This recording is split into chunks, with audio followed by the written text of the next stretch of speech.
Hey everybody, how's it going? Happy Sunday. Happy Sunday. How's it going, Netta and Bez? How you guys doing today? We're doing superb.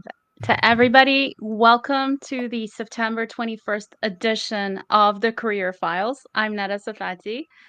Justin, our lovely co founder, is with us as well, aka the Job Father. And we have a special guest today, Ben Rengifo, my career coach that I'm so honored to have you with us. But also, he is a headhunter and recruiter with 3 decades of experience in talent acquisition. Today's topic is going to be super exciting. I can see from the smiles that we're excited. So, we're just going to do a quick round of intros.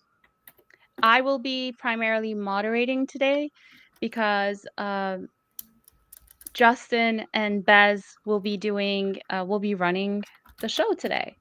So, before we start doing intros, our topic today is how recruiters actually view your LinkedIn profile. So, we're going to have insider information from 2 recruiters, not one, but 2. Justin is a recruiter as well. And let's get started. So let's do the intros. Justin, you're Sure, of up. course. Let's start with you. Well, hey guys, again, happy Sunday. Thank you for joining another episode of the Career Files. My name is Justin Thomas, aka the Job Father, helping you get the offer you can't refuse. If you don't know me, I'm a global talent acquisition leader with over 15 years of experience focusing on the software as a service, healthcare, and legal spaces. I'm ready. I'm here. And a year and a half ago, I started to be a career coach and I offer those services. So I'm here today to help you any way I can, and specifically, and to let you know how recruiters view your LinkedIn. All right. My turn. Yes, sir. Let's All go, right. Bez. My name is Bez Rengifo, and I been doing recruiting for quite a bit. This less than a year ago, I started. I've been giving free career coaching advice for a long time, probably as long as I've been recruiting. But this past less than a year ago, I started actually a business in that, and so Netta will remember the 10-week career sprint we did, and it was crazy. I'm gonna do a similar one starting in October. It's a 12-week career sprint, but it's not as crazy. It will be not every day. It'll be once or twice a week. But yeah, just trying to do good out there and help people, because it doesn't have to be this hard, even though sometimes we get in our own ways. So, yep, that's me. All right, awesome. And then My name, go I'll ahead. start my brief intro. My name is Netta Safati. Nice to meet everyone. I am a release manager lead currently working at Morgan Stanley. When it comes to handling deployments, software updates, patches across the entire financial firm, my team and myself, we make sure we do the coordination, communication between the various teams, and we make sure that is handled smoothly and on time. I also started Unfeathered with my co founder, Justin Thomas, a few months ago, and we have a live stream every Sunday called the Career Files, as well as a series of spaces every Saturdays on X. So, really excited for today's topic. So, let's start, gentlemen. By the way, for our audience, this is an interactive discussion. You are more than welcome to drop any comments or questions that you have. We will be checking and we will answering throughout the entire live stream. Thank you. Also, hey, listen, if you're here watching, tag someone in the comments who's actively job searching. I promise you this will be very helpful to them.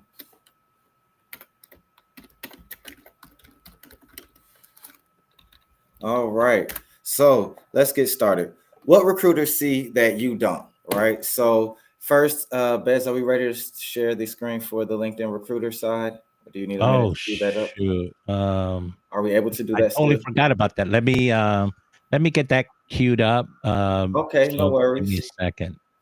Yeah, let me So get. while Bez is bringing that up, this first segment that we're about to do, when recruiters are sourcing for candidates, looking for candidates to fill the roles we're seeking to fill, right? And we're specifically looking on LinkedIn, we use a tool called LinkedIn Recruiter. Now, this is a back-end tool that recruiters use as a part of LinkedIn to source the platform for candidates that are for the roles we're seeking to fill. Now, the goal and purpose while you're job seeking, the goal and purpose of your LinkedIn profile is to attract recruiters by showing up on these lists when we do our searches. But you want to show up for the searches for the roles that you are seeking to land. And the only way to do that is to properly optimize your profile. So we're going to show you behind the scenes what we as recruiters use in LinkedIn Recruiter, so you can see the different search filters and different things, tools that we use to find you as a candidate.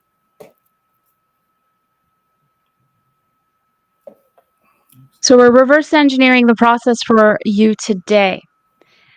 So I just wanted to also mention, Crystal, we saw your comment. Thank you very Thank you much. so much. And I will be going through X, I'll be going through LinkedIn to answer any comments or questions from our audience while we're waiting for Baz to load up LinkedIn. Is it called Navigator? No, LinkedIn Recruiter specifically. Yeah. LinkedIn Now, Navigator is that like for sales and other thing, business development. got it. So pretty much, can you because I've never used that tool, Justine, can you tell us a little bit more about this tool? Like, what is it that recruiters really look for? What's in it while Bez is loading it up? Well, just like any other job board. So if you're used to Indeed or ZipRecruiters, recruiters have a back end to that where we have different search queries. Us old school recruiters call it Boolean searches, right? This is where you go and insert all of the keywords, the job titles, how many years of experience, schools they graduated from, competing companies they worked for. We put these into a search query and then it scans whatever database that is. In this instance, it's LinkedIn for the information we're searching for. So until we show you, I can't really, for anybody that knows, it's not a CRM, it's not an ATS, it is a job board. It's a sourcing tool that recruiters use, just like any other job board. Okay. I'm gonna come in from when you set up a project, because that's when you you do the searching. So let me go ahead and share my screen. Okay. So we'll go here.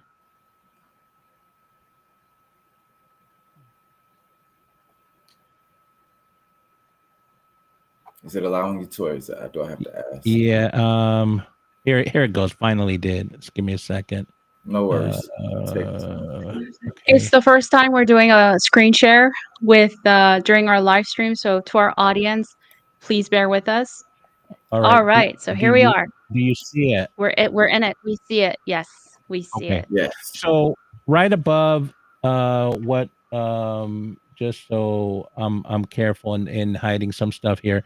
Right above the project description will be the title of the position and all that good stuff. But here we put the project description, and then this is where we go ahead and start the search. So Justin, I want you to drive and you tell me what you want me to put, just as a sample. All right, let's see, Bez. We both recruit for about this. What's some roles that we both recruit for that we can speak a lot about? You want to do software engineering, since we can use specific Sure, we'll keywords just and things? do a quick one. Yeah, software engineer. Yeah, so let's do a senior software engineer. Senior. Now, but while he's typing this in, guys, this is the beginning. This is building a project because this is how we organize our information within this tool. Okay, so this isn't the search query itself. This is the project to set it up, but it is still very important.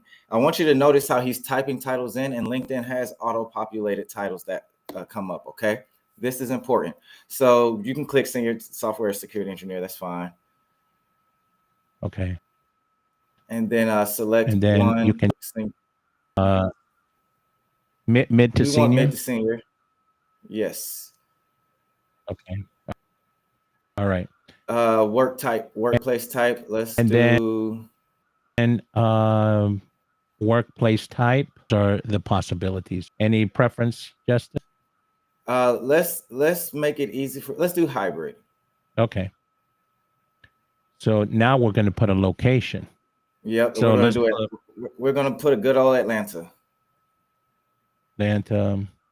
And now you'll see Atlanta, Georgia, Atlanta metropolitan area, and Atlanta metropolitan area captures the surrounding area. So, folks, if you live in a city in Georgia and it's not well known, you probably want to put Atlanta metropolitan area so that when recruiters who don't live in Georgia come looking for people like you, that you come up in the searches. Don't you say, Justin? That's a great point. Perfect point. I agree 100%. Always put, if you're not in Atlanta per se, say you're in Boston or something, don't put one of the cities on the outskirts. Put the main city in that area. Yes. That goes for any state, but great Now, advice. I have a question. Sure. As a recruiter, you are primarily looking for candidates who are hybrid or on-site these days, right? Well, it How all many depends. Yeah, it depends on the you hiring get a manager lot of of the remote company. opportunities? I just want to Right. give our audience some of us, including myself, need a reality check from time to time. I don't think Uh, remote roles are as openly available as before. It all yeah, depends on the type of work, right? There are types of work that have been remote even before COVID.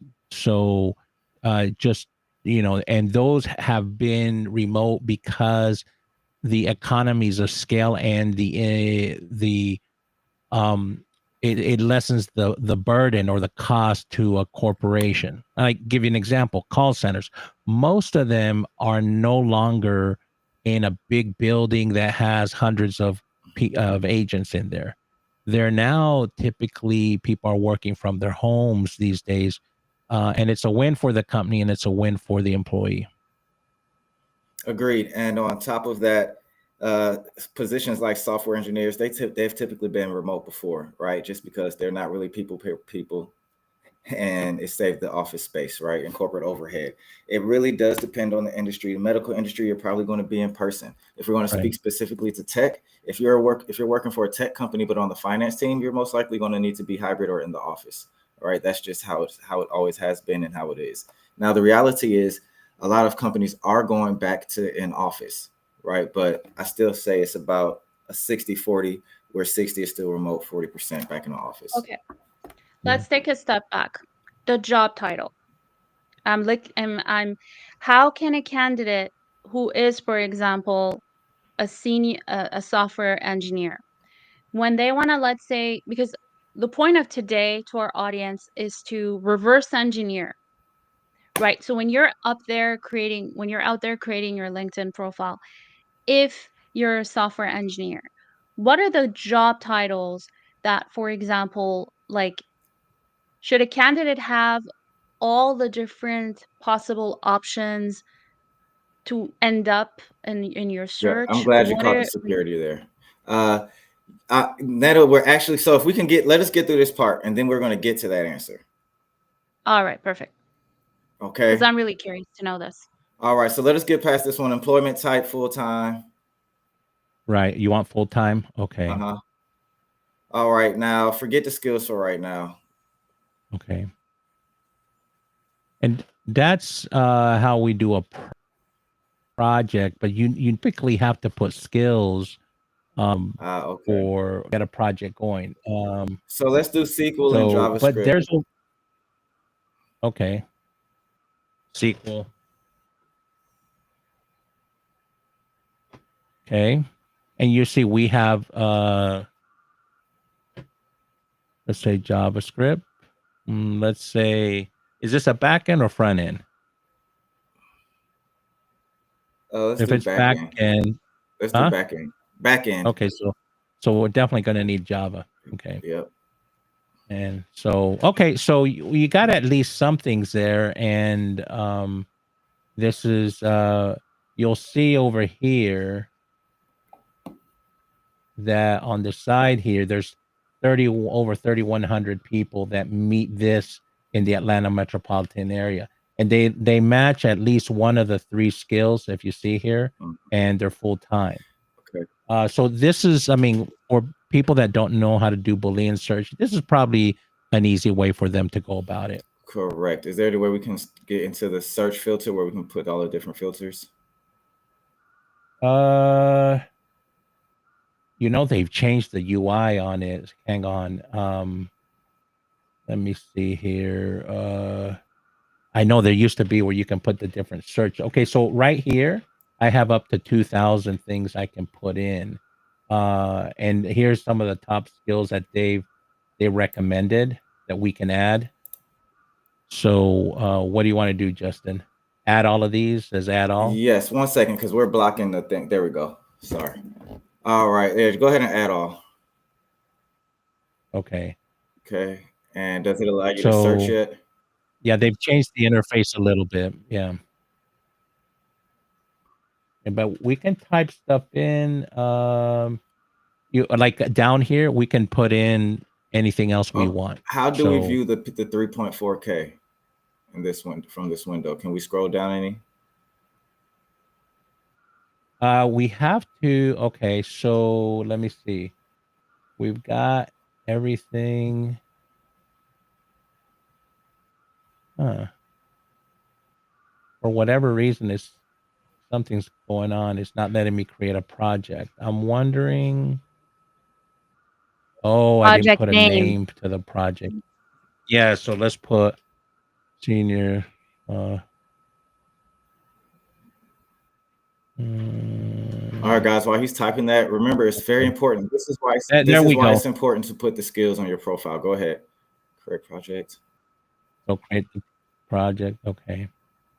So it's going to find people that have all those skills or some of those skills? It's some of them. If we did an advanced search and we put a Boolean search where we put and where it has to, then it would need all of it. But the way we searched, it's just any of those. All right. This is where I wanted to get to. All right. So here's what you need to see. This is why how your headline is set up is so important. This is how we originally see you on these lists. And we see your title and we see the last couple of the last 2 to 3 roles that you've had on your profile. Okay. This is why your title of your most recent roles need to align with the role you're seeking.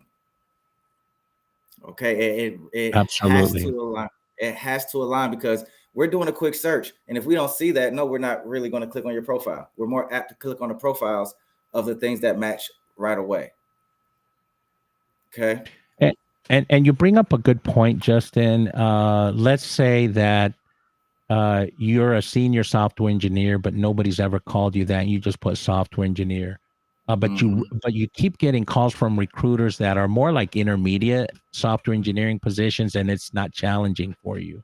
So you may have to change the name for yourself. Remember, you're trying to market yourself through LinkedIn. So you may have to put senior software engineer and click the title LinkedIn gives you so that you can actually come up in the search of a recruiter who's searching for someone like you. 100%. And if you could do me a favor, Bez, at the top of the screen, hit where it says show filters, top left.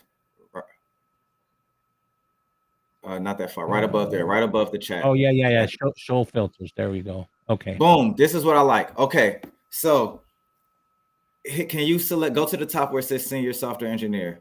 Yeah, right here. Click the plus and type senior backend engineer.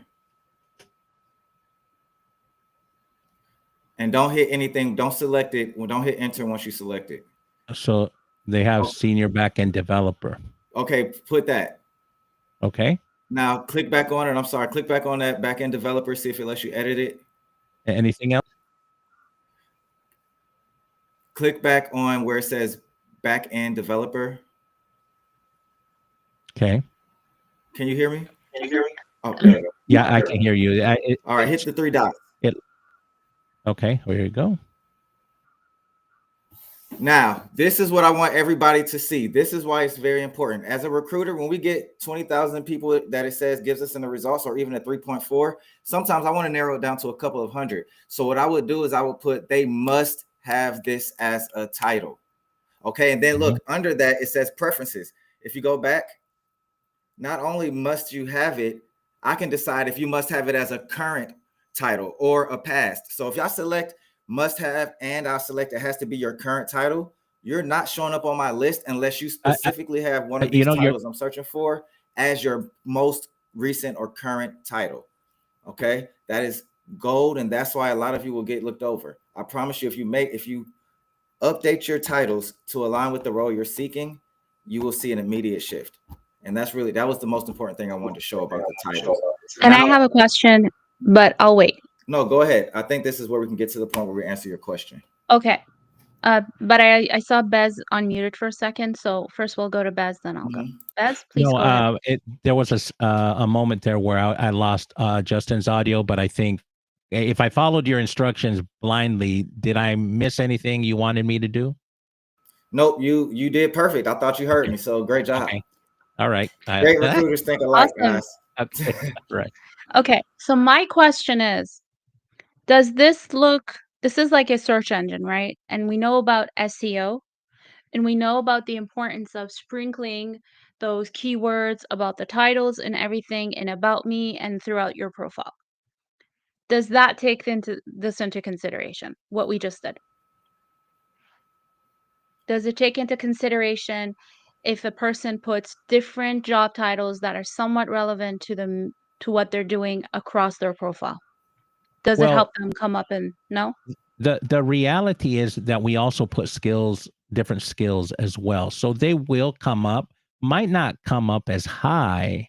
And that's why it's really important because LinkedIn changes this database too. So you want to use LinkedIn's terminology, right? Because they're trying to match it up. Like you don't want to put software ninja.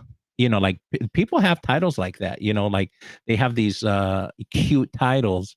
And so what you want to do is use what's in the database. Now, LinkedIn does change it periodically. And even on when we did Atlanta metropolitan area, maybe you live in a region where they changed the geographic region to a slightly different terminology. Constantly sort of make sure everything's lining up. That would be titles too.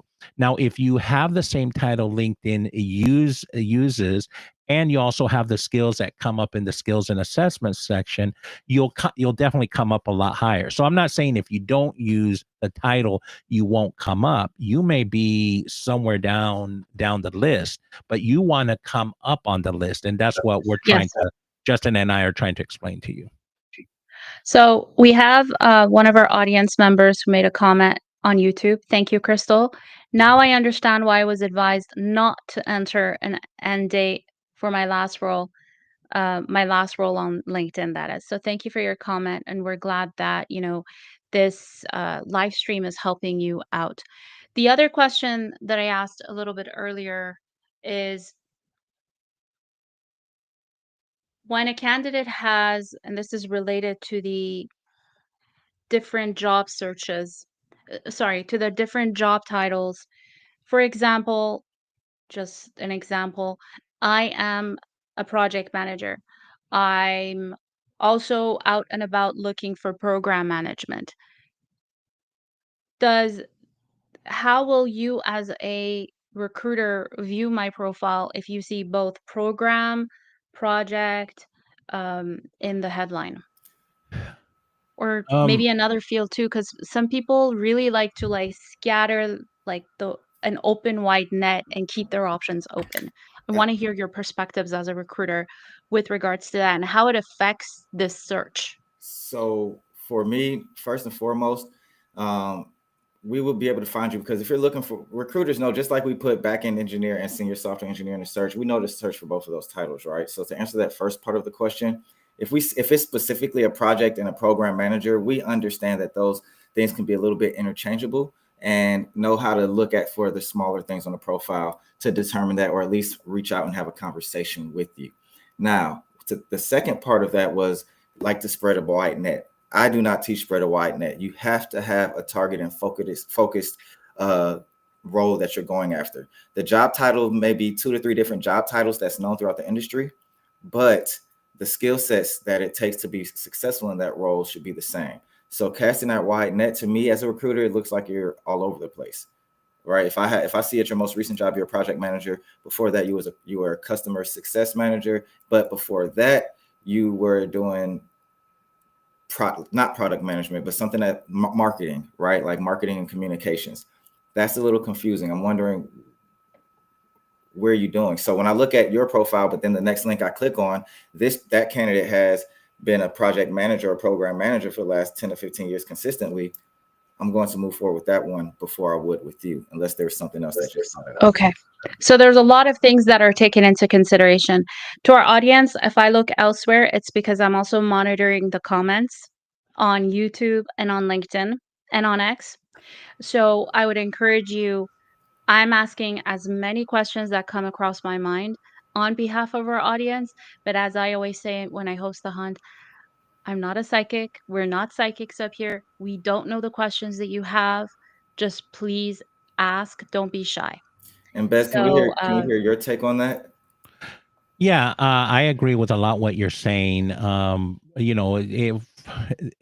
Look, if you're have project management to me is somebody who's managing a portfolio of projects, right? So and I understand people use different terminology. I've seen project managers that have just the title project managers, but they're really program managers. Like I can tell they're managing multiple projects, so they've got a portfolio, right? So and also this, what's also important for a lot of people of our clients is that the scale and scope. So hey, if you're doing a 50,000 project, but hey, I need a program manager that's done $100 million project, then there's going to be different demands on you and different ways to go about doing project management on a $100 million project versus a $50,000 project. So a lot has to do with scale and scope. So yeah, with those terms can be interchangeable.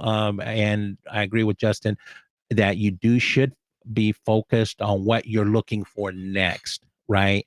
And be consistent with that. That means there may be some things that you have to make sure are clear on your profile and use the terminology of where you're headed next. Because if you're wondering why recruiters are calling you on opportunities you're not interested on, is because your profile's communicating and sending those signals. So just like Justin said, just be clear and focused. People will still call you on stuff that you're not focused on, but then you can decide on that. But you want to send a clear signal to who's ever looking. What is it? Where are you headed? Because that's what they'll call you on. Perfect. Let's move on to the next section. Well, hold on. I do want to get through this real quick. We missed out some, so let me. Oh no, it's about that too, actually. Okay, go ahead. I'm just, maybe it's related to what you want to talk about next. I'm very curious to know, how did Mr. Sergio A end up at the top, and how did it determine that his experience is 14 plus? So what really causes someone to be at the top of the results is my question, and how does it calculate the 14 plus years? But thank you. Okay. Bez, did you mind if I take this? Oh yeah, go ahead. I have my thoughts, but go ahead and you do yours. All right. So first, what I wanted to call out, we didn't even use all of the filters, but we'll keep it how it is right now. Notice the job. So everywhere you see a bolded word is one of the keywords. Okay. So notice that's why your headline, we see your name and your headline. This is why your headline is very important. It needs to have the title of the role you're seeking to land, the industry you support, some skills that you have, and tools that you have. Okay, so you'll notice in his headline we have Java and JavaScript highlighted because those are two of the skills. Now, the reason he popped up at the top for this search most likely is because, number one, his experience is dictated by the year he graduated, right? 2007 through 2012, which you can see at the bottom where his education is. Okay. Also, it's showing that his skills, he has a total of 9 skills matching. All right. So a combination of that, plus he has the senior software engineer's titles, principal staff backend, and the principal staff backend. So he has not just one of the titles, but both of the titles, and their current and most recent. Right. So all of those things together, and the location being in Atlanta, as well as him being active is why he showed up at the top. Okay. You see, it says high likelihood of interest where it says interest right there. Why it has that is because he's open to work. So everybody who wonders if we should be open to work, yes, you need to have it, even if you don't have the green banner, because this is what the recruiters on the back end see. That if you see at the top, it gives us that all 17 of these results are open to work. If we wanted to narrow that 17 down to people that would be more likely to respond to our email, that next tab over shows us this same group, but only 8 of active talent. That means they've either just recently updated their open to work status, or they just recently had activity in posting or commenting on LinkedIn. And I'll land my plane there for Bez. So I'm gonna ditto pretty much everything you said there. So what I'm going to just add is that then I'll go to that open to work. Everything LinkedIn does with their algorithm is about relevancy. Okay. So if you, and Justin mentioned the 8 active talent, right? And these people are actively looking. What I would advise, if you're actively looking and you put open to work, whether you have the green banner or not, I believe the green banner is for your network to know besides recruiter, and that can be advantageous too, right? Is like people, oh, I didn't know you were looking. There's a position over here at my company. That's what that green banner is very beneficial to you. But for the recruiter to get on this active talent, here's what you as a candidate can do to hack the system. And here's what you do. Every Sunday night or whatever, you go into your profile and you say you have open to work, green banner or not, doesn't matter, but you turn it off and now you're not open to work, and then you save it. And then a few seconds later, you turn it back on and save it that you're open to work. Now, when the recruiter comes in Monday morning and does a search, you're going to be new relevant data of someone who's actively looking. So they're going to filter you to the top. So that's what you want. I mean, I don't doubt that these 17 aren't looking. Maybe just they've been looking for a while, passively, and they've gone down in the relevancy score for LinkedIn. So that's something you can actively control, and so do some of these things and get active within LinkedIn. Reply to messages from recruiters. Do put in some comments, like some posts. Do all those things that get you relevant in LinkedIn's algorithm. All right, I have a few follow-up questions. And this was brought up in one of our first ever live streams. So updating, I had mentioned that it's important to also update your profile every day, whether it's removing a dot in your About Me section and putting it back. That is also another tip to come up higher in the search results. Just for validation, gentlemen? Oh, no, I agree. I mean, I've never heard that one, but if it changes your profile and it works, it works. I'm just using. You guys is learning something from me. Yeah. I've heard all sorts of stuff. I haven't tested that, so I can't tell you that it works. But if it follows the logic that you are changing something on your profile as you would on open to work, then I think, hey, you may filter up to the top.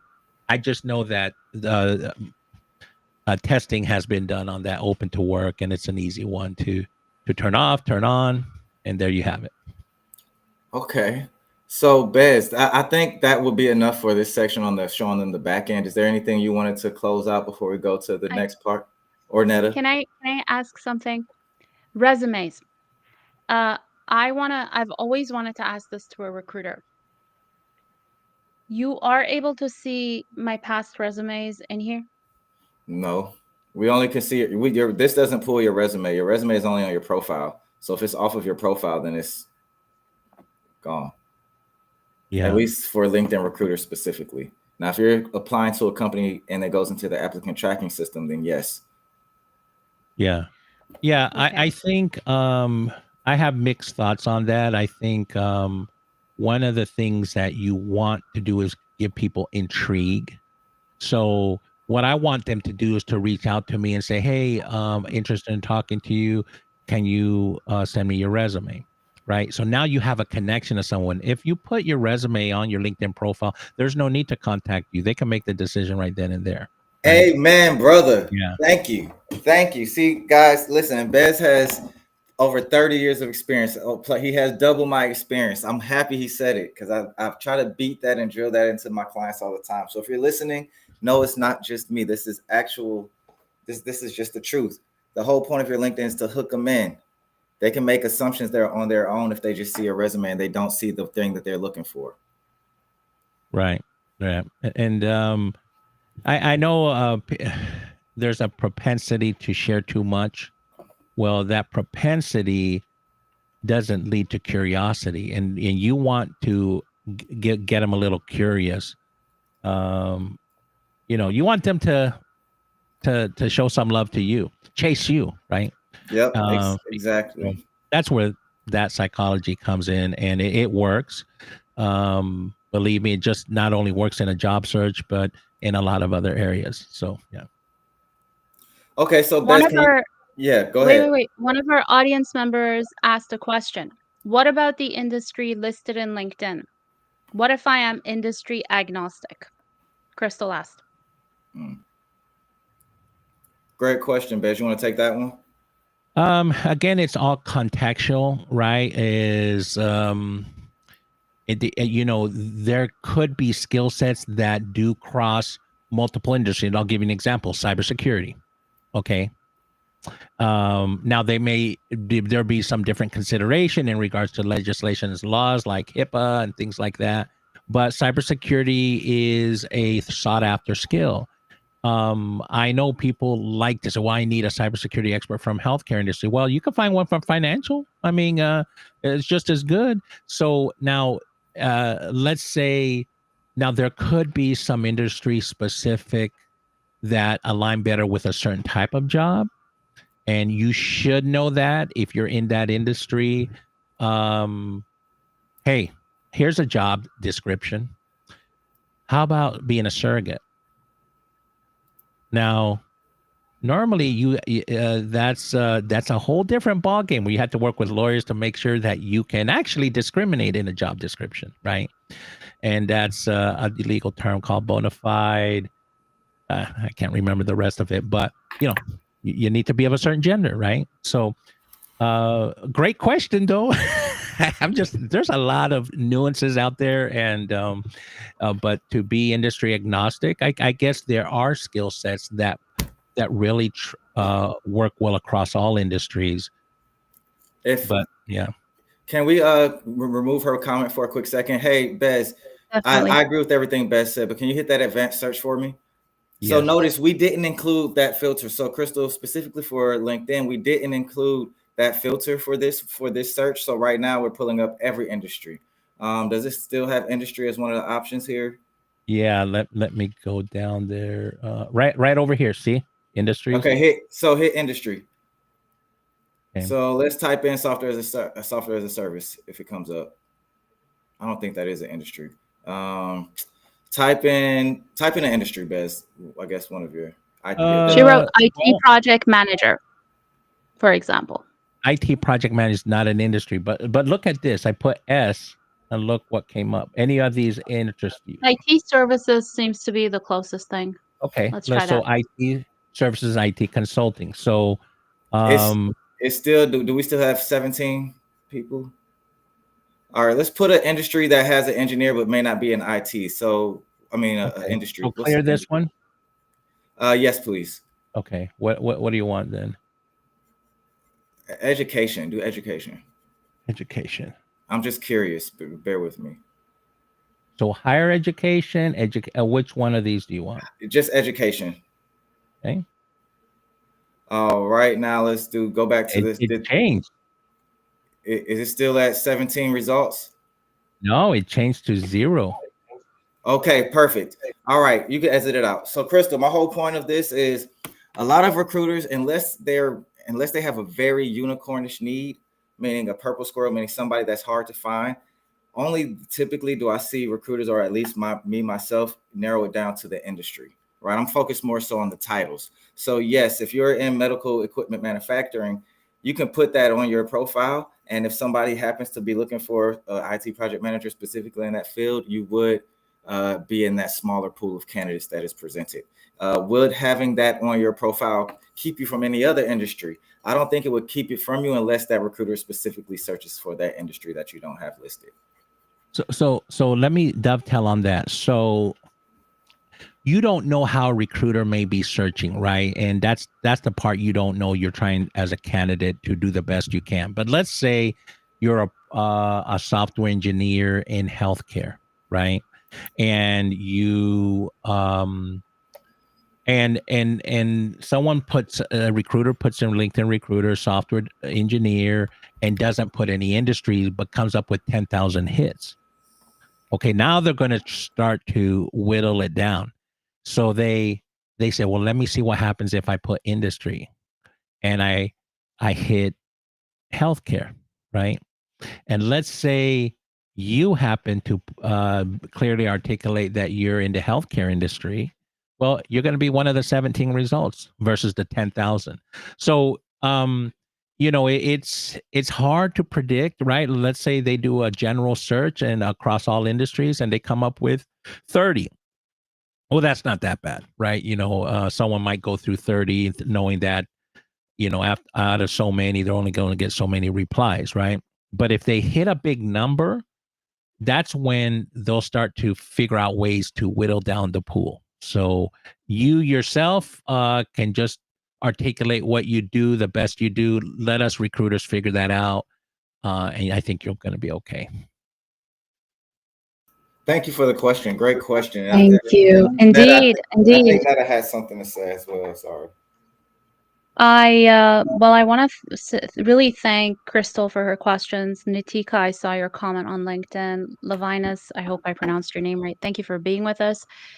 I have a feeling that this is going to have a second part. I think there's so many things we could talk about. We could just, spend time just talking about the things that make a recruiter cringe on your LinkedIn profile. That could be one of the things we could talk about. But I want to let the two recruiters today lead the conversation, and I'll ask questions that are relevant to what it is they are presenting as we go. So, Justin, what are we talking about next? Well, we were going to talk about how we really actually use LinkedIn, but a lot of the things like the titles and the headlines, location, open to work, we kind of just discussed. So let's go down to let's talk about what you just spoke about, the biggest LinkedIn red flags and things that make us as recruiters cringe. We'll do that for a few minutes. And then if anybody in the comments, if you want us to do a live review of your profile, this is the time to let us know. In the profile, please include the link to your profile. Okay. We won't Whether destroy you're you. on X, YouTube, or LinkedIn. I'm checking all three. All right. Drop your comments. Okay. My Can I DMs get on out X of are this also screen? Yes, you can. You can Is stop this sharing. Sorry about Sure. that. Thank you, Baz. Thank you. So let us know. And we will provide feedback. We won't be mean. We'll be very kind. Don't be afraid. Don't be scared. So while we're waiting for people to muster the courage to send over their LinkedIn profile for feedback, let's talk about those things that make recruiters cringe when it comes to the headlines. Gentlemen, the floor is yours. Okay, Bez, take the first stab at it if you want. So what makes me cringe when I see the headlines? Is that the question? Is that or either just major red flags when it comes to LinkedIn profiles? One of the major things is that you don't have a profile pic of yourself. And I don't care if it's not professional, but you're showing your face. Sometimes I see these profiles where they're showing the back of their head or the back of their body. And then I look and you've got like 3 connections, right? Or sometimes they don't even have a picture. That to me is pretty much I write those off because you know what? If I'm building a new profile, I'm going to fill it out to the best of my ability so it conveys trust, right? And things are going to match. And I got more than 3 friends, so I'm probably going to have 20 connections, and I'm going to build that up, and I'm going to actively connect with people. And by the time you see it, I might have 100, right? But if you have 3 connections and you're not showing me your face, those are some red flags. And I'll just leave it there, Justin. We could go on and on. Let's get some of yours. The biggest red flag for me is your headline saying a lot of everything, but also nothing at the same time. So if you're telling me you're like all these different types, I'm a this guru, I'm a that genie, I'm a human lover, I've run 5K, I'm a go, a marathon medalist, I went to outer space is different. That actually would get my attention. What if it says ancient history nerd? It depends. It's okay to have that. Now, it's nothing wrong with having a catchphrase, right? But some people just all they list. My point is, let me back that up. My point is this: I don't like when I see a lot of achievements that have nothing to do with your professional life. Yeah. Let me put it to you just like that. There's nothing wrong with having, because I'm the job father, like the talent guru. But that's not all that it is. A lot of people you will see they have 4 or 5 different taglines with that have nothing to do with their industry. All right. So that's my first red flag is the headline, because that's the first thing I look at. And also, Justin, to dovetail on what you said, also the order. If you're going to put something that shows your personality, put it at the end of your headline, right? Not at the very beginning. Like I put on mine, and I debated this a lot, but I put taco lover at mine in a little taco emoji. Mm-hmm. And a lot of people said, "Oh, you shouldn't do that." And I was like, "Well, I tested it. I test stuff, right? Because things don't stay static, right? So you should test yourself too." And you know what? It's actually gotten me comments and people reaching out, "Hey, I love tacos too. What kind of tacos?" Right? So now, had it not worked and blown up, you wouldn't see it there anymore, right? And actually, I might change it, shortly here. We're coming up on Christmas, and I might do something different. So, it's okay to mix it up, change things. I would say my LinkedIn profile banner needs a refresh. And I just did something last night where I refreshed it to an event. I've been having the same thing for over a year. And I was like, man, it's looking stale. Freshen up your stuff, right? And make sure there's words on that banner or your headline that match up where you're going and what kind of positions you want. I agree. I just had to update my banner as well. Go ahead, Netta. Sorry, we have 3 people that have requested LinkedIn reviews. To make it easier for us, can you please message me your profile? Because I'm having a hard time copy pasting it. But I see Dorothy Christopher. Do you want to go ahead and do that one first? Is that okay? Sure. Who can share their screen? I can. I got it this time. Go ahead. Perfect. This is really exciting. It's the first time we're actually like really interacting with our audience. Thank you everybody who's volunteered. So Hendrix and Proxim, DM me your profiles, please. Actually, Proxim, I know yours, but Hendrix, please send me a message with your profile. And we really appreciate your support, everyone. Thank you so much for being with us.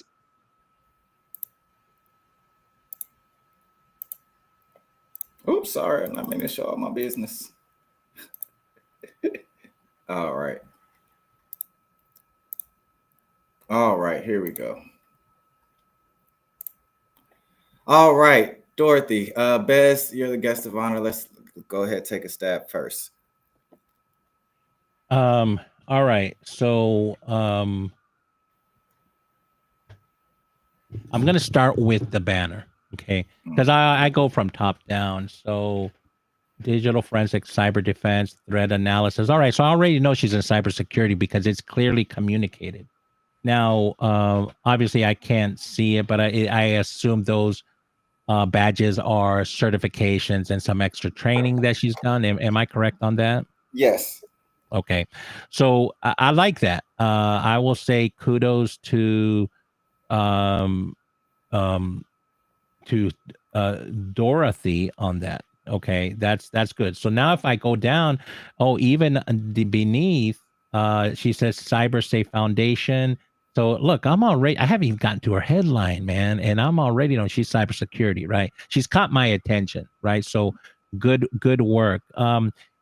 Oh, and I actually, she has a way to contact her, so she put her email address, right? So that's, I like that. Okay, so let's go down to look at her headline. Her headline: digital forensic incident response. Okay, cybercrime investigations, technical writer, SOC threat intelligence. Okay. I see the technical writer in there. I'm wondering, I'm not and maybe there's significance for that. There is. I can speak to that, but that Okay. belongs there because when she mentions her ISO 27001 lead auditor, when you're doing that, technical writing is a part of that profession, right? And that Okay. expertise. So it Oh, kind of okay. matches. So what I would do, my thing is, because she's going down the digital cybercrime and all this, and then there's a break in technical writer, then it goes into SOC and threat intelligence. I would probably move, flip those two, right, and put SOC and threat intelligence. Flip it where technical writer is, and put technical writer on the other side, because then you go into ISO, and if that makes sense, that makes sense. So sort of like Better there's a flow. A flow to it. funnel to draw the recruiter in, right? Well, there's a flow. Flow, yeah. I mean, it's not a bad headline. I'm just saying, hey, you're asking me for an opinion. I'm saying, hey, we're gonna optimize it. And sometimes I like her headline is 97% better than most of them out there. So I'm just saying, hey, this is the only thing I can think of to improve on the headline. Other than that, my goodness, it's a damn good headline. I agree 100%. And remember how, like I tell all of my clients, anytime somebody being a recruiter or hiring manager in the professional capacity looks at your headline, looks at your profile or your resume, they're going to have something to add or say. There's always going to be something, even if it's something very minute. But I do agree moving that technical writer would be perfect. The headshot is very professional. Right, it could be moved back a little bit more, but it's perfect. It's fine, I guess, for what it is. I would just like a little bit more space, but other than that, it's a great headshot, and it flows. I wanted well. to ask a question around headshots. Yes, We brought that up during our preparation for today's call. 5 years. Also, my question is smile. What are some things that, for me, because I personally, I have a question. I see people like this. This is literally their headline. And okay. So if Yeah. a person is in a leadership position, like, what is your take on this kind of profile picture? Is it acceptable for some industries? And the 5-year thing we talked about. Let me do the 5-year industry, and then you take the 5-year, Justin. Really quick, this is a psychological signal you're sending. So I don't care what industry you're in, unless you're trying to come across as, and it's advantageous for you to have a closed stance. So when you cross your arms in front of your body, that signals a closed stance. And so there's different connotations that go with that. Generally, and I'm just saying generally, remember, everything has to be applied in context. You want to have an open stance, and that's like, your arms, definitely not like this, right? No, unless you're LL Cool J and you got a license to ill, right? No, that less, and that's actually a Beastie Boy reference. So I mixed the two. But anyways, you Justin's cracking up there. I'm bringing the 80s back, baby. But anyway, anyways, there's psychological signals you send, and I like, Netta, you said smile. Smile is a good thing. And I know there's a lot of people out there that don't like to smile because it doesn't seem natural to them. Well, I tell you what, I like a smiling. I like when someone's smiling because it tells me, either I'm good looking or they like something about me, so communicate something through the screen to me, send a psychological signal that you're approachable, and smiles all do that. Okay. I definitely agree with that. I will say it also depends on the role, the industry, and also geolocation of where you're at. For Dorothy specifically, number one, she's not smiling, but she's also not scowling, right? I think she does a good line of having a professional demeanor. If you look at where she lives at in Nigeria, I know for a fact for dealing with companies over there, unfortunately, if we're going to keep it real, that industry is very harsh. The culture is very harsh on women, especially women in tech, right? So her demeanor along with her banner gives me I am serious about my business. I am approachable, but I know what I'm talking about, right? And I'm ready for business. But that's in her culture, and I'm sorry, in the area of the world that she's working in, and the work culture that she has to deal with. Even in America, I think you still have to be a strong Black woman. I think it gives that. I don't think it gives aggressive. Is there anything wrong with smiling? No. Just depends on if you like to smile or not, right? I think smiling always is more inviting. But piggybacking off of Bez, it is your profile picture is a psychological cue, and you just need to determine what your goal is for that cue. And I like that we have different approaches to how we our philosophies, right? And that's okay. Pick one. See, this is the thing about it. There is no wrong or right answer.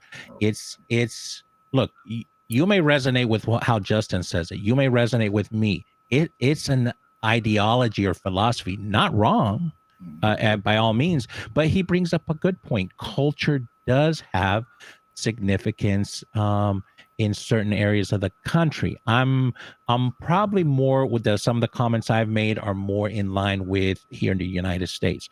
But you know, do be cognizant of your culture.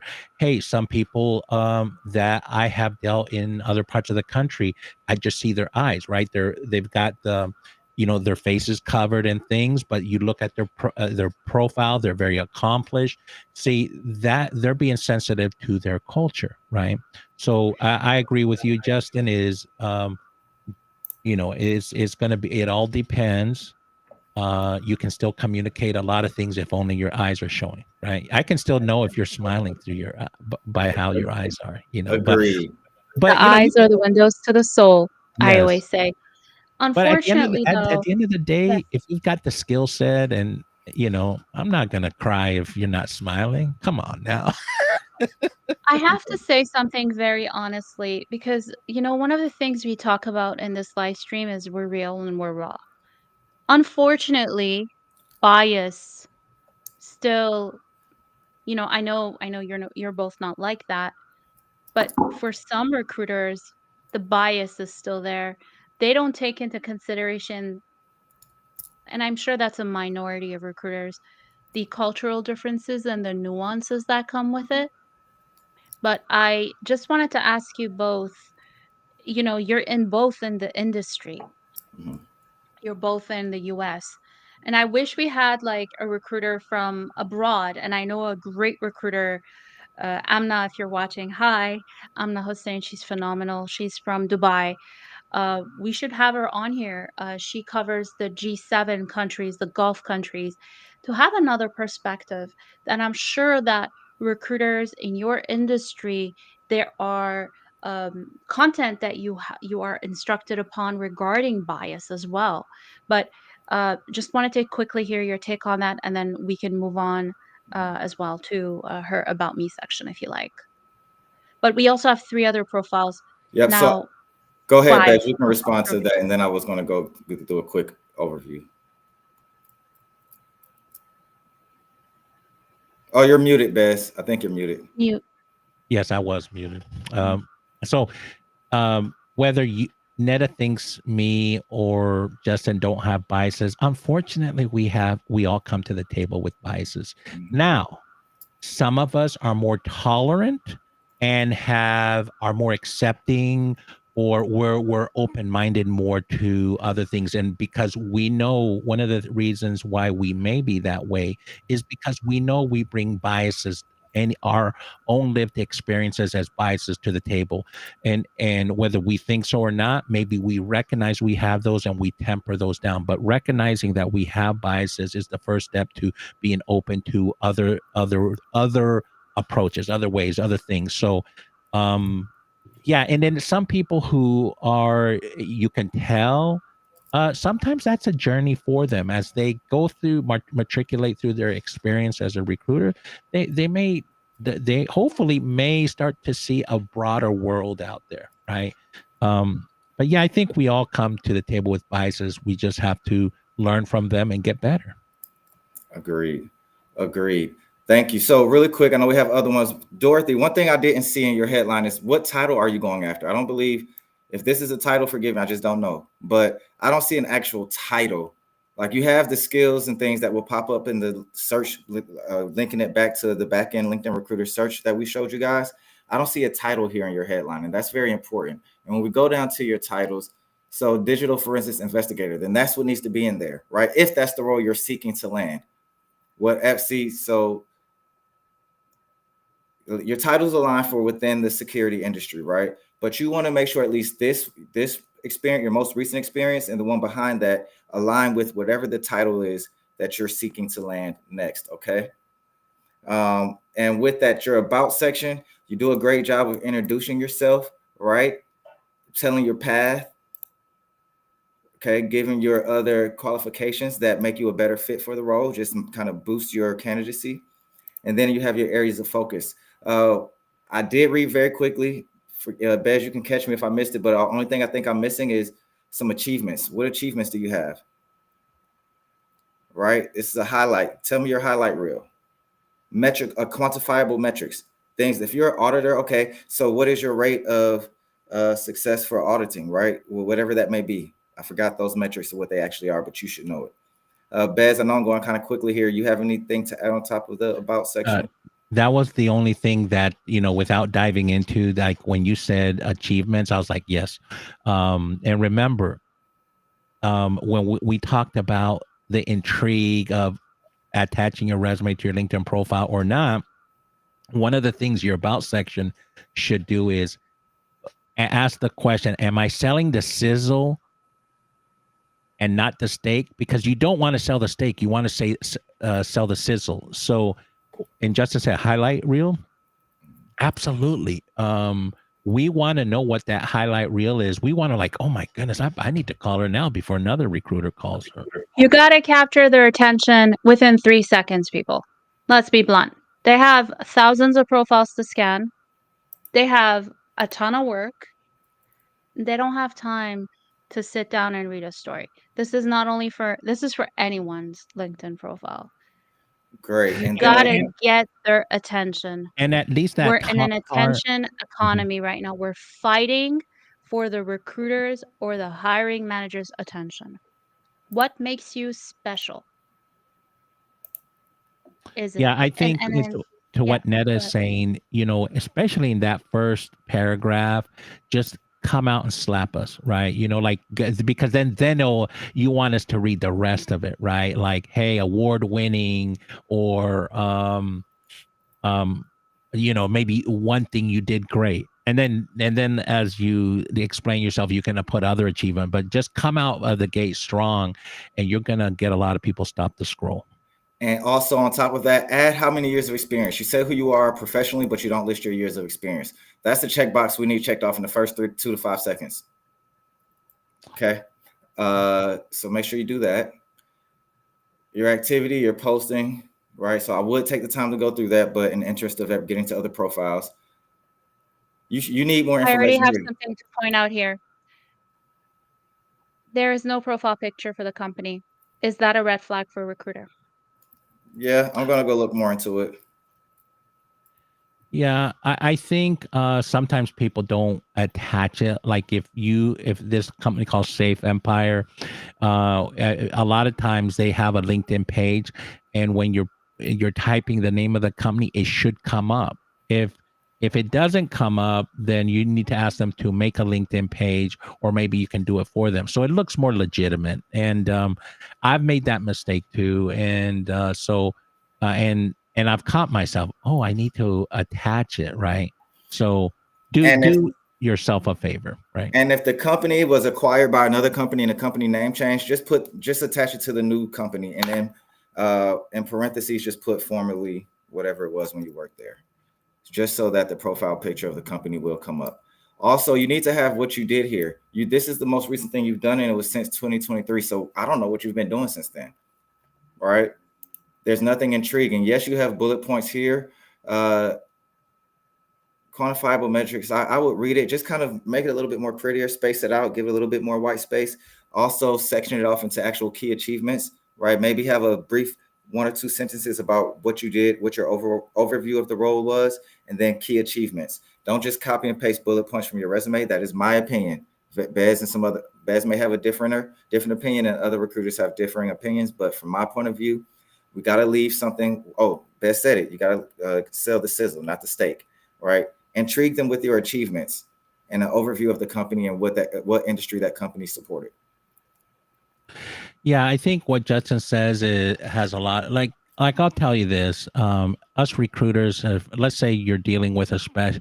Now, you're not always going to be dealing with someone who recruits only in the cybersecurity industry, but most people know from a functional perspective what a certain person does. Like and I'll just throw this out there, software engineer, right? So you don't need to regurgitate the job description. You need to tell us, like Justin said, let's sell the sizzle, not the steak. Remember, your LinkedIn profile is a landing page. It's a marketing instrument, right? So use it as such, and let's tear down some of what we think a job search is, and where we just take copy and paste our resume into the LinkedIn profile. No, it's a lot more than that. Do yourself a favor, okay? Okay, I agree. So I think I hope, Dorothy, I hope we answered your questions, any questions you may have had. A great start to the profile. The section that needs the most work is your experience section. All right. So take those changes that we made and let's try to implement them. And who will we have? Let's move on.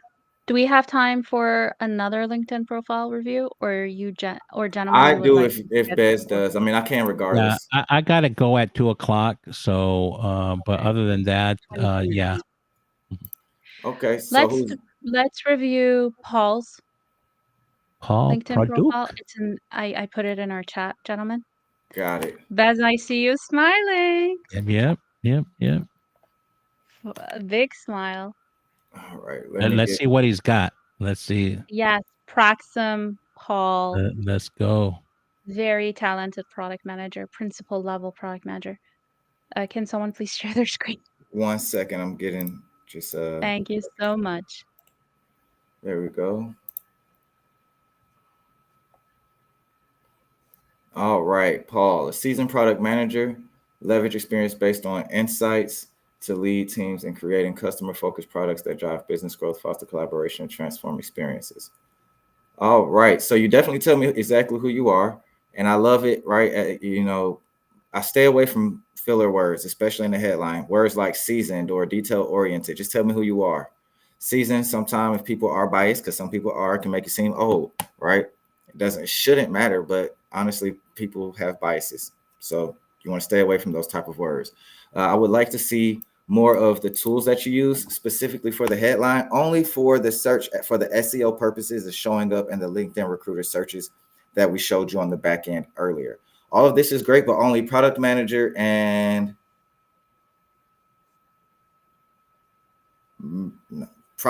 maybe business growth would show up as a keyword, but I don't see that. So you're taking up real estate where you could have more keywords to make you come up higher in that LinkedIn recruiter search. That would be my first take on your headline. What about you, Bez? So I have a little insights into Paul, and I will tell you that from what I know, he is wanting to go into leadership, okay? People leadership. So make the jump from principal level to a. So one thing I would say to Paul on this is, okay, if you're not looking to get into product, if you're looking to make the jump, then let's put the title of the leadership role that you're striving to, right? And so let's out of the gate put a senior lead or senior. I mean, even a lot of times when we're in these principal roles, we actually lead efforts. And I know a little bit about Paul. He leads some pretty monumental efforts that if you were to know the numbers, you would like, oh my goodness, you would think he's a leader anyways, right? So Paul, I would say put the position title you're striving for, because you want headhunters to go, and then explained, hey, uh, I would put some of the metrics on some of the transformational projects you've done, because that grabs out and slaps me in the face. So now it's like, hey, title, hey, as a product managed this portfolio or this MRR effort, or I took this from X to Y type of thing. Those are things I would put down, and because you want to get into leadership, like maybe from a matrix standpoint, how many people have you collaborated or unofficially led? Because when you're leading a product from A to Z, you're also leading people, even if they don't report to you. So count them, right? Just put in a matrix led X number of people in a matrixed organization. People understand that. Sometimes you have multiple bosses and they're really not your boss, but you do report to them as a resource in some capacity. So I would, those are a couple things I would put out there, because I know a little bit about you. So do I. Can I just wait? Can I add something? Of course. I know Paul, and I've known him for 3 years. Paul, this comes from a friend that really is looking out for you. This LinkedIn profile that I currently see does not do justice to your experience. What I would like to see is a color profile picture. I don't know why this is black and white, but I would like to see a colorful one. Like one in color, not black and white. Second, the banner, I absolutely have no idea why a spider web. Once again, just like Beth said, you're wasting valuable real estate that, you could add something much more, like with more context. And the other thing I will say, I know you've led projects like in the millions, like very high, with a lot of great results. Once again, this does not do justice to an ounce of your experience. Please work on it. Well, it's just not millions. It's actually with a B in it. So, Paul, we need to look at your LinkedIn profile. We have been so focused on other areas that I definitely think the banner can definitely be optimized, and can send a different message. But hey, the positive thing, there's a lot of upside to your banner and even your headline. So I think those are things that be happy to circle back with you on. All right. And as we go down, Paul, I do agree everything they said, especially about the banner. When I get to your about me, and this is where I may be a little harsh, I'm using 2 to 5. If you're taking too long, this is interesting information. But if I'm scanning and I'm actively trying to fill a position, you're taking too long to get to telling me who you are professionally, how many years of experience you have, and what industries you support. And that's the first thing I need to know, right? You're taking me back to when you were young, 7 years old. All of that stuff is very nice. But as a recruiter, I'm just going to be honest. I don't have time that's not going to make me want to reach out to you. That's not going to make me want to keep reading down, especially because you've wasted all this real estate up here. I know you're a product manager, but I don't know what tools you're using. So I'm already 20 seconds in, and that's just too much time when I have 100 other people in the search that came up. Right now, it doesn't mean recruiters won't keep going. Some will, right? This is not absolute. Everybody is different, but I'm trying to give you the information to get you to make sure that the odds are more in your favor, that they keep going. Okay, you haven't posted in a while. We may want to see some more action posting wise, or either liking or commenting on other people's posts. Titles, perfect. At least that's the most important thing, right? Your titles. So if anything, you're going to come up in the searches when people are searching for this principal product manager. So that's the key thing. You're going to get them. You're going to come up in the searches, but you want to make sure when they come to your profile, you have something to keep them engaged and want to reach out. And now he needs to connect NetApp. Mm-hmm. Okay, so NetApp is going to come up when you're editing the company name, Paul, and it's going to attach and it's going to bring up the logo. Now, one of the reasons why this is important because you actually get SEO pull from being connected, right? Like there could be, it's going to help you come up in like maybe there's a executive search recruiter out there looking for somebody from NetApp or Adele, right? You're going to get What do you SEO. mean by connected, though? Sorry to interrupt you. Like he follows the company page? No, just like we No. talked about on the last profile, where the profile picture needs to be here. That's what it means to connect to a company. Like the Okay, I logo, understand. yeah. So when you're editing where you've been working at and you start typing the name, you'll see it come up in the database. And once you hit it, their logo gets pulled in. And so somehow this one didn't, could have been for whatever reason. Go back and redo it, edit it, and you're gonna get some more SEO love and it's gonna help, it's going to uplift your profile. Like there's people out there that hire by pedigree. Someone says, I want someone out of NetApp or I want someone out of Dell or whatever, right? You're going to get that extra boost. And it's called an extra SEO love. So. And let me tell you, to put it in a little bit more context for you, exactly what Bess just said. So what we didn't show you, we didn't get to on the back end on LinkedIn Recruiter, say, the top guy who came up on that search out of 17, say we click on his profile, he's amazing. We reach out, but he doesn't respond or he rejects us, or we just like his profile so much. There's an option that LinkedIn gives you in the back end that says find more people like. And when we click that, it pulls people from the same company he worked at with the same skill set. So having that, being attached to that company will make you come up in searches like that where they weren't even, maybe you weren't coming up high on that list. But as soon as they hit find more people like this person, they may have worked at NetApp or a company that you previously worked at. That's why it's very important on the SEO side to make sure you're connecting the positions to the actual company pages here on LinkedIn. I have a question specifically about the skills in the experience section. Can you scroll a little bit down, please? Okay. So here we have the option of listing skills amongst the database of LinkedIn, right? So I also see people that do that, but on top of that, they type literally skills, like they type it and then they do a dump of all the skills that they have.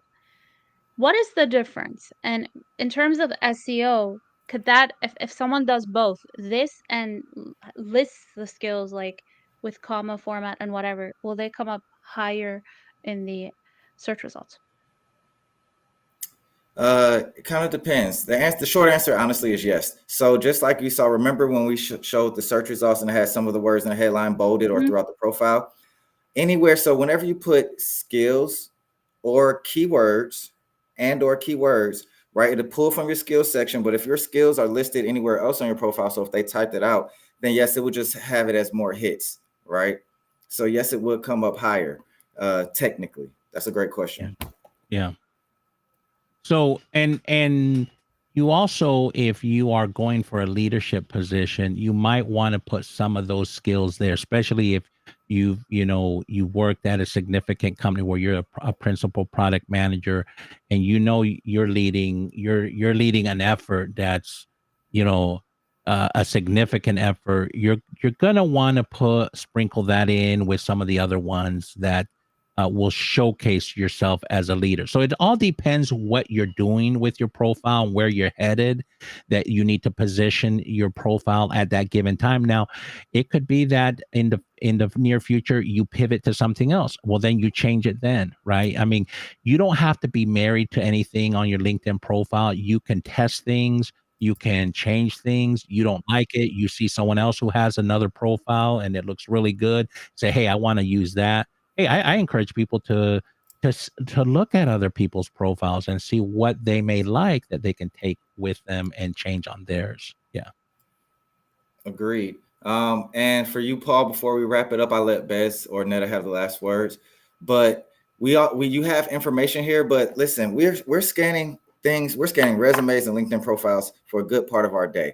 Make it easier on the eye. Use bullet point formats. Create a little bit of white space, because a lot of times if I'm super scanning and you have all these paragraph formats, I can miss something that's very important.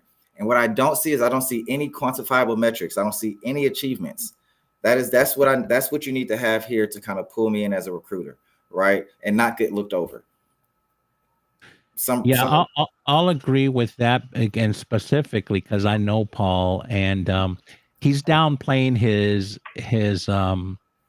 greatness. Got you. And I need to beat him over the back with a noodle on that, but we'll work on that because if you know the real Paul, his LinkedIn definitely does not do him justice. Never. It does not. Absolutely does not. I get this. A lot of people are it's not in them to sort of pump themselves up. They see it as braggadocious. They see it as my skills and my reputation speaks for itself. Okay, that may be true, but there are people that don't know you or your reputation, and they need to hear about it because they may have an opportunity that's perfect for you. So think of it as, you're doing a marketing activity and your client is you. Because Paul, as a product manager, your product is yourself, right? And you need to make that thing shine like it's the best things, like shine above anybody else, right? And I know you have the skills to do that. I just think you're downplaying it, and it's more of I don't want to be too braggadocious is what comes to my head, but look, if ain't you bragging for yourself, then it's going to be up to a recruiter to no one will. Yeah, no one will. Yeah, I know him, so I would. I would say, hey, forget the resume, forget the LinkedIn profile. I got the person you need to talk to, right? But but then we're talking about packaging yourself to be in the best position possible. So we can talk about that later, Paul. Okay. So Can I be involved? Thank you, Crystal. Crystal says, or we've been told we are arrogant, so we dim our own light sometimes. Yeah, unfortunately. And Natika, are you doing the comments? I'm sorry if you were about to do that. Here. No, yeah, there you go. Just want to thanking us as well.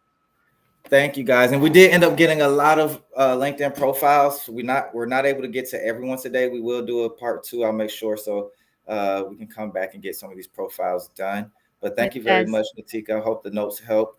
I know we have about 7 minutes left. Bez, you're the one who has the hard stop. So any last words that you want to say or anything you want to talk about before you head out?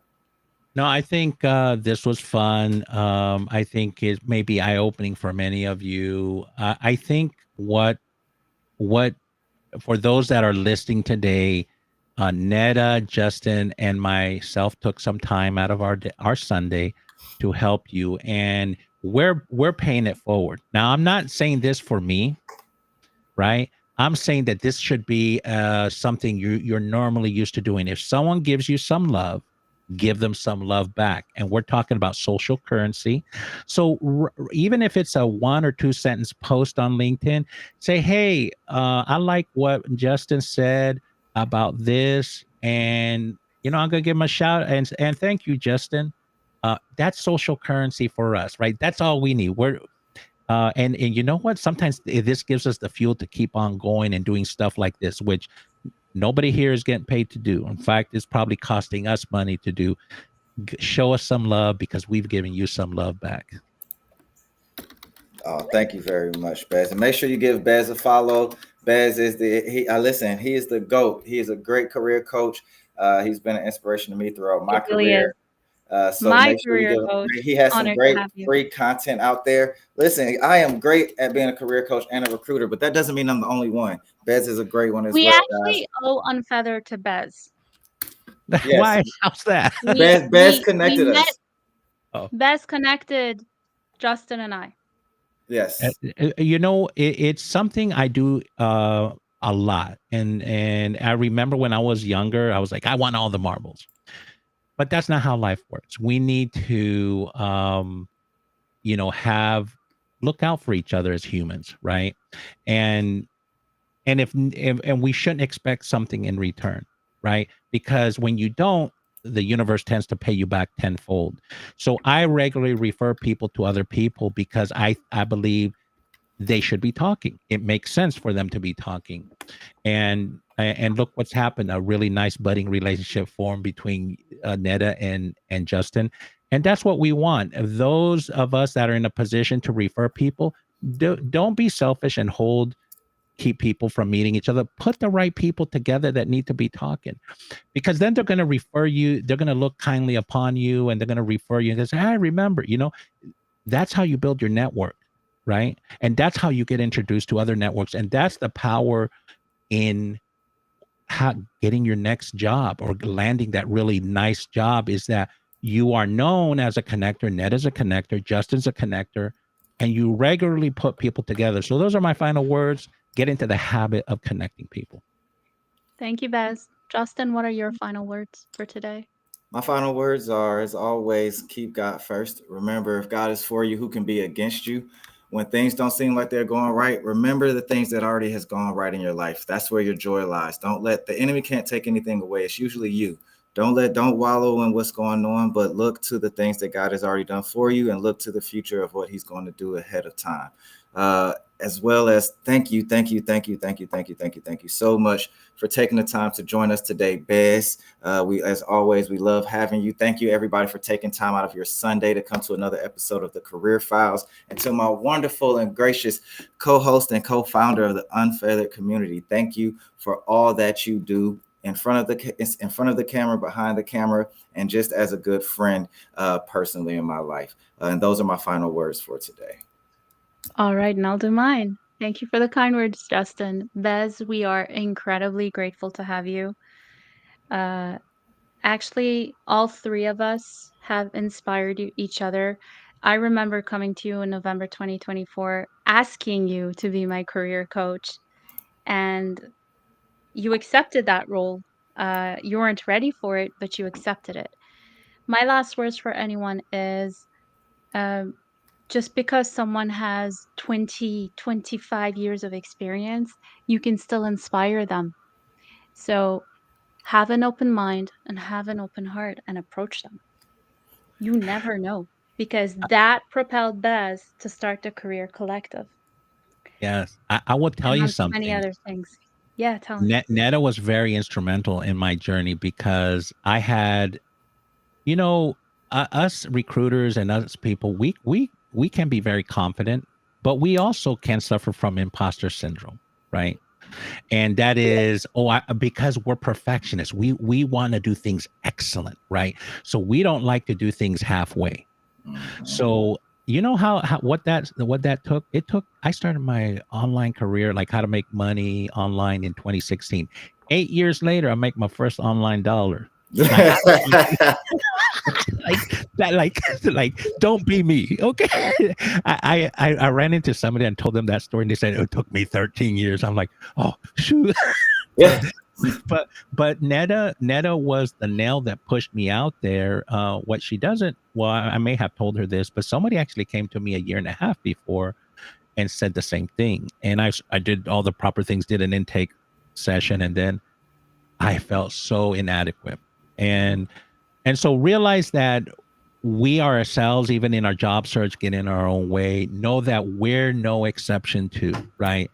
And it was Netta that pushed me out there, and I guess the rest is history. I started my journey, and I'm making a few Career bucks. Collective, more than 1 million cups, featured in the local news a few times just for Yeah. 1 million cups, and I'm incredibly proud of you, Bez. Well, thank you. So Thank you. sometimes you can also give a nice kick or nudge in the right direction to folks that have 30 years of Yeah, experience.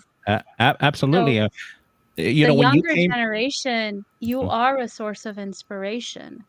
Always remember that. The people that are more seasoned in their careers also will look up to you, also get inspired from you, and can also learn from you. That's what I wanted everyone to leave with today. This LinkedIn review, we are far from done. I would like to ask if Bez would give us the honor to be with us again next week. Unfortunately, I won't be here, but if Justin and Bez can continue part 2, I think that this can really help our audience to really get those opportunities that they're looking for, because whether we want it or not, LinkedIn is still very, very relevant. Yeah. All right, and on top of that, I got to give a huge shout out to my guy Justin, the Results French, the Ronin, the leader of the Ronin community, is in the comments. Thank you for all that you do, man. You're great. You're another one of our connectors. Any of you guys who are entrepreneurs and also run your own small businesses, connect with Justin French. I've reposted some of his things on LinkedIn. He's your fractional CMO. He can get your company where it needs to go. Yeah, and he's currently on the market. If you're looking to hire a top-notch marketing professional, I will do say it not look any publicly again. further. Justin Results. Being in his lives, even he has his own spaces that he hosts on X, and just joining that and being a part of that community for about 2 months put money in my pocket before I even spent a dime with him. So Monday that's my to shameless plug Friday, for him. 6:45 a.m. Pacific. Talk about dedication. He's been doing this for over a year, so we want to give you your props. Thank you, Justin. Applaud. And Bez, thank you again for your time. We appreciate you. We will be having this live stream again with Justin and Bez next Sunday, 12:30 p.m. Eastern, 5:30 p.m. Western Africa time on X, YouTube, and LinkedIn. I will be back in 2 weeks alongside Justin, and we will see who will be our special guest then. But thank you for your time, everyone. We are very grateful to all of you. Thank you, Bye-bye. guys. Have a happy Sunday, guys. Yeah. Bye. Have a beautiful rest of